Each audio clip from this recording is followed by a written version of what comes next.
Bem-vindos ao canal, galera! Hoje, vamos mergulhar fundo na história de um dos serial killers mais notórios da história, Ted Bundy. Esse roteiro é como um livro narrado, dividido em capítulos, para você se sentir imerso nessa trama sombria. Antes de começar, se você curte conteúdo sobre True Crime, não esqueça de se inscrever no canal, curtir esse vídeo e ativar o sininho para receber notificações de novos episódios. Vamos nessa! E aqui, no canal Crime e Mistério, a gente vai além das manchetes. A gente mergulha na mente dessas pessoas e tenta entender o que transforma um ser humano comum em algo completamente fora do normal. Se esse tipo de história te deixa tão intrigado quanto a mim, já aproveita e se inscreve aí. Porque toda semana, a gente revela os casos mais obscuros e inexplicáveis do mundo real.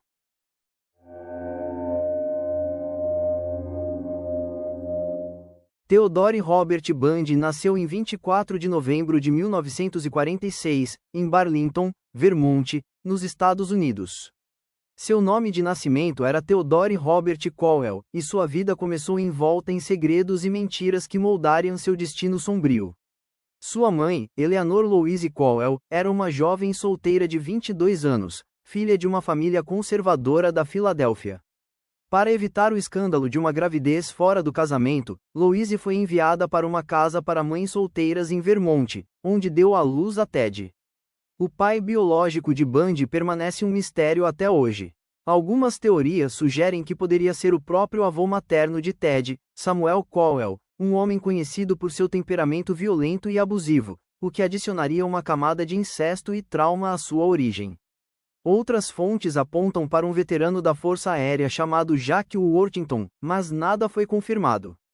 Ted passou os primeiros anos de vida acreditando que sua mãe era sua irmã mais velha, e seus avós maternos, Samuel e Eleanor Cowell, eram seus pais. Essa mentira familiar foi mantida para proteger a reputação da família em uma era conservadora dos anos 1950. Samuel Cowell era descrito como um tirano. Ele maltratava animais, espancava a esposa e os filhos, e tinha explosões de raiva imprevisíveis. Ted, como criança, presenciou esses abusos, o que pode ter plantado sementes de violência em sua psique. Psicólogos mais tarde analisariam isso como um fator contribuinte para sua personalidade antissocial. Aos 3 anos, Ted exibiu comportamentos perturbadores. Ele colocava facas ao redor de sua tia enquanto ela dormia, sorrindo ao vê-la acordar aterrorizada. Esse incidente é frequentemente citado como um sinal precoce de sua fascinação por controle e medo. Em 1951, Louise se casou com Johnny Culpeper Bundy, um cozinheiro do exército, e a família se mudou para Tacoma, Washington. Ted adotou o sobrenome Bundy, mas nunca se conectou emocionalmente com seu padrasto. Johnny era um homem simples e trabalhador, mas Ted o via como inferior, sentindo-se deslocado em uma família de classe trabalhadora. Ele se isolava, preferindo ler sobre crimes e detetives. Na escola, Ted era inteligente, mas socialmente estranho. Ele era bom em estudos, mas lutava para fazer amigos verdadeiros. Seus colegas o descreviam como charmoso superficialmente, mas distante. Durante a adolescência, Ted começou a roubar lojas e carros, desenvolvendo uma habilidade para a manipulação e o disfarce. Na Universidade de Puget Sound, e depois na Universidade de Washington, Ted estudou psicologia, ironicamente. Ele se destacava academicamente, mas sua vida pessoal era caótica. Em 1967, ele se apaixonou por Stephanie Brooks, uma estudante rica e bonita de uma família influente. Para Ted, ela representava o status que ele ansiava. No entanto, Stephanie terminou o relacionamento em 1968, citando a imaturidade e falta de ambição de Ted. Esse rompimento o devastou profundamente, e muitos especialistas acreditam que foi o gatilho para sua transformação em assassino. Ele viajou para o leste, descobriu sua verdadeira origem familiar, que sua irmã era na verdade sua mãe, e isso o deixou ainda mais instável. Ted reingressou na universidade, estudou direito na Universidade de Utah, e trabalhou em campanhas políticas, incluindo para o Partido Republicano. Ele se reinventou como um homem charmoso, articulado e bem vestido, mas por baixo, a raiva fervia. Nesse período, Ted começou a exibir traços de voyeurismo e fetichismo. Ele espiava mulheres pelas janelas e colecionava revistas pornográficas violentas. Sua inteligência o ajudava a mascarar esses impulsos, mas o monstro dentro dele estava acordando. Ele namorou Elizabeth Cloepfer, uma secretária divorciada com uma filha, que mais tarde se tornaria uma figura-chave em sua história. Liz o via como o homem perfeito, atencioso, carinhoso e ambicioso. Mas ela notava mudanças de humor e ausências inexplicáveis. Ted trabalhava em uma linha de ajuda para suicidas, onde ironicamente salvava vidas enquanto planejava tirar outras. Essa dualidade, o bom samaritano versus o predador, define Bundy. À medida que os anos 1970 se aproximavam, Ted Bundy estava prestes a liberar sua fúria acumulada. Sua infância traumática, rejeição romântica e desejo por poder criaram o solo fértil para uma das piores ondas de crimes da história americana. Mas antes de mergulharmos nos assassinatos, se você está intrigado com essa história, curta o vídeo agora e ative o sininho para não perder os próximos capítulos. Vamos continuar.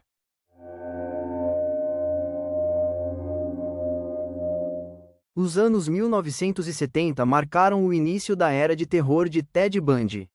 Embora ele confessasse crimes a partir de 1974, alguns investigadores acreditam que ele pode ter matado pela primeira vez ainda na adolescência. Há especulações sobre o desaparecimento de Anne-Marie Burr, uma menina de 8 anos em Tacoma em 1961, quando Ted tinha 14 anos. Ele negou, mas detalhes coincidem. Outra possível vítima precoce é Lonnie Trumbull e Lisa Wick, atacadas em Seattle em 1966. Mas os crimes confirmados começam em 1974, quando Bundy tinha 27 anos. Seu modus operandi era calculado e charmoso. Bundy se aproximava de vítimas jovens, atraentes, com cabelos longos e escuros, semelhantes a Stephanie Brooks, sua ex-namorada que o rejeitou. Ele fingia estar machucado, usando um gesso falso no braço ou na perna, ou muletas, pedindo ajuda para carregar livros ou pacotes até seu carro, um Volkswagen Beetle bege. Uma vez que a vítima se aproximava, ele a golpeava com uma barra de ferro ou a estrangulava, levando-a para locais isolados onde a estuprava, torturava e matava. Muitas vezes, retornava aos corpos para praticar necrofilia e mutilações, até que a decomposição os tornasse irreconhecíveis. Ele mantinha cabeças como troféus, lavando e maquiando-as. A primeira vítima confirmada foi Karen Sparks, uma estudante de 18 anos da Universidade de Washington, atacada em 4 de janeiro de 1974. Bundy invadiu seu quarto, a espancou com uma haste de metal e a violou com o mesmo objeto. Ela sobreviveu, mas com danos cerebrais permanentes. Em fevereiro, Linda Ann Healy, de 21 anos, desapareceu de seu quarto. Seu crânio foi encontrado mais tarde em uma montanha. Em março, Donna Gayle Manson, 19 anos, sumiu ao ir a um concerto. Em abril, Susan Elaine Rancourt, 18 anos, desapareceu do campus. Em maio, Roberta Kathleen Parks, 22 anos, foi levada de Oregon. Em junho, Brenda Carol Ball, 22 anos, sumiu de um bar. Essas vítimas eram todas mulheres jovens, independentes e bonitas, o que aterrorizou comunidades universitárias. O pico veio no verão de 1974. Em 14 de julho, no lago Sammamish, perto de Seattle, Bundy se aproximou de várias mulheres fingindo um braço quebrado. Janice Ott, 23 anos, e Denise Naslund, 19 anos, desapareceram no mesmo dia. Testemunhas viram um homem chamado Ted com um Beetle. Isso levou à primeira descrição composta. Um homem bonito, de cabelo castanho, sotaque britânico falso. Em agosto, Bundy se mudou para Salt Lake City para estudar direito na Universidade de Utah, expandindo seu território. Em Utah, os crimes continuaram. Em 18 de outubro, Melissa Smith, 17 anos, filha de um chefe de polícia, desapareceu em Mid Valley. Seu corpo foi encontrado estrangulado e violado. Em 31 de outubro, Laura Ann Aime, 17 anos, sumiu após uma festa de Halloween. Seu corpo apareceu em um cânion. Em novembro, Carol da Ronche, 18 anos, sobreviveu a uma tentativa de sequestro. Bundy se passou por policial, algemou-a, mas ela escapou. Horas depois, ele matou Deborah Kent, 17 anos, em uma escola. Bundy então foi para Colorado. Em janeiro de 1975, Karin Campbell, 23 anos, desapareceu de um resort em Snow, Mass. Seu corpo nu foi encontrado em uma estrada nevada. Em março, Julie Cunningham, 26 anos, sumiu em Vail. Em abril, Denise Oliverson, 25 anos, desapareceu enquanto andava de bicicleta. Em julho, Shelley Robertson sumiu em Golden. Seus corpos foram encontrados em locais remotos, mostrando o padrão de Bundy: estrangulamento, estupro e descarte em florestas. Esses crimes iniciais revelam a psicologia de Bundy. Ele era um narcisista patológico, impulsionado por rejeição e desejo de domínio. Em entrevistas, ele descrevia os assassinatos como uma possessão total da vítima. Sua habilidade em manipular a polícia, mudando de estado, alterando a aparência, o tornava escorregadio. Mas erros viriam. Enquanto isso, se essa narrativa está te prendendo, inscreva-se no canal para mais histórias como essa, curta e ative o sininho.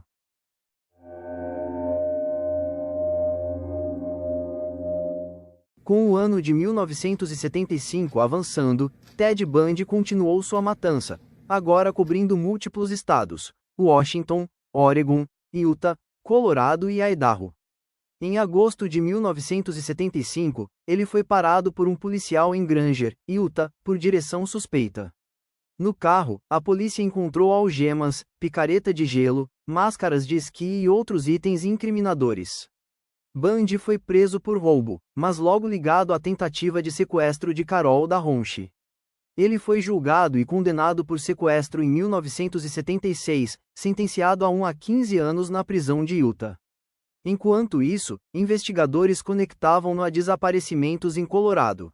Na prisão, Bundy foi acusado de assassinato pela morte de Karin Campbell. Extraditado para Colorado em 1977, ele planejou sua primeira fuga. Em junho de 1977, durante uma audiência na biblioteca do Tribunal de Aspen, Bundy pulou de uma janela do segundo andar e fugiu para as montanhas. Ele sobreviveu 6 dias na floresta, roubando comida, mas foi recapturado faminto e exausto. Em dezembro de 1977, ele escapou novamente, cerrando um buraco no teto de sua cela na prisão de Glenwood Springs. Bundy fugiu para o leste, roubando carros e cartões de crédito, chegando a Tallahassee, Flórida, em janeiro de 1978. Na Flórida, Bundy viveu sob o nome Chris Hagen, alugando um quarto perto da Universidade Estadual da Flórida, FSU. Sem carro ou emprego, ele roubava para sobreviver. Sua fúria culminou na noite de 15 de janeiro de 1978, quando invadiu a casa da Irmandade Chi Omega na FSU. Em menos de 15 minutos, ele atacou 4 mulheres, matou Lisa Levy, 20 anos, estrangulando-a e mordendo sua nádega, deixando marcas de dentes cruciais como evidência, matou Margaret Bowman, 21 anos, espancando-a até a morte, atacou Katy Kleina e Karen Chander, que sobreviveram com ferimentos graves. Horas depois, ele invadiu outro apartamento e atacou Cheryl Thomas, que também sobreviveu. Em 9 de fevereiro de 1978, Bundy cometeu seu crime mais hediondo: sequestrou Kimberly Leach, 12 anos, de sua escola em Lake City, Flórida. Ele a levou para uma van roubada, estuprou e matou, descartando o corpo em um chiqueiro abandonado. Esse assassinato de uma criança marcou um declínio em sua seleção de vítimas, mostrando descontrole.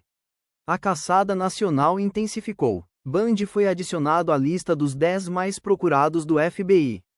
Em 15 de fevereiro de 1978, ele foi parado em Pensacola dirigindo um carro roubado. Após uma luta, foi preso. Sua identidade foi confirmada, e ele foi ligado aos crimes da Flórida. A mídia o apelidou de "o assassino carismático", e o público ficou fascinado por seu charme. Durante esse período, Bundy confessou informalmente a amigos e investigadores, mas negava publicamente. Sua namorada Liz Cloep Feru delatou a polícia em 1974, mas foi ignorada inicialmente. Agora, evidências se acumulavam: fibras de cabelo, marcas de dentes e testemunhas. A onda de assassinatos de Bundy, estimada em pelo menos 30 vítimas, possivelmente mais de 100, aterrorizou a América, destacando falhas no sistema de justiça interestadual. Mulheres mudaram hábitos e o true crime ganhou popularidade. Enquanto exploramos essa caçada, lembre-se, se você quer mais detalhes sobre serial killers, inscreva-se, curta esse vídeo e ative o sininho para notificações.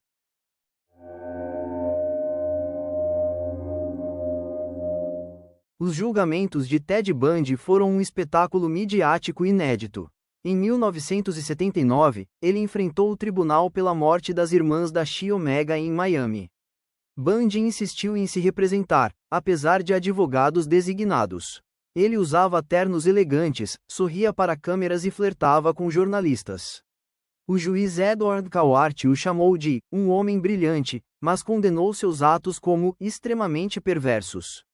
A evidência-chave foi a marca de dentes em Lisa Levy, comparada por odontólogos forenses aos dentes de Bundy, uma novidade em tribunais.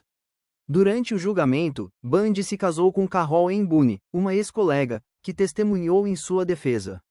Eles conceberam uma filha, Rose, durante visitas conjugais na prisão. Bundy manipulava a corte, fazendo objeções teatrais e interrogando testemunhas. Em julho de 1979, ele foi condenado por 2 assassinatos e 3 tentativas, recebendo a pena de morte na cadeira elétrica. O juiz Cauart disse: "Cuide-se, jovem. Eu diria que você seguiu um caminho errado. É uma tragédia absoluta para esta corte sentenciar alguém tão brilhante à morte." Em 1980, Bundy foi julgado novamente pela morte de Kimberly Litchi em Orlando. Novamente se representando, ele perdeu. Condenado à morte mais uma vez. Seus apelos duraram anos, indo até a Suprema Corte, alegando insanidade e erros processuais. Bundy oferecia confissões parciais para atrasar a execução, revelando locais de corpos para barganhar tempo. Na prisão de Hayford, Flórida, Bundy sofreu abusos de outros presos, incluindo agressões sexuais. Ele confessou a psicólogos como Robert Keppel e ao agente do FBI Bill Hagmaier. Em suas últimas horas, Bundy admitiu 30 assassinatos, descrevendo-os em terceira pessoa para se distanciar. Ele culpava a pornografia violenta por seus impulsos, mas especialistas veem isso como manipulação. Os julgamentos destacaram o carisma de Bundy, fãs enviavam cartas de amor, e ele se tornou um ícone pop. Mas para vítimas, famílias, era agonia. Bundy manipulou o sistema, mas a justiça prevaleceu. Ei, se essa parte te chocou, curta, inscreva-se e ative o sininho para o final.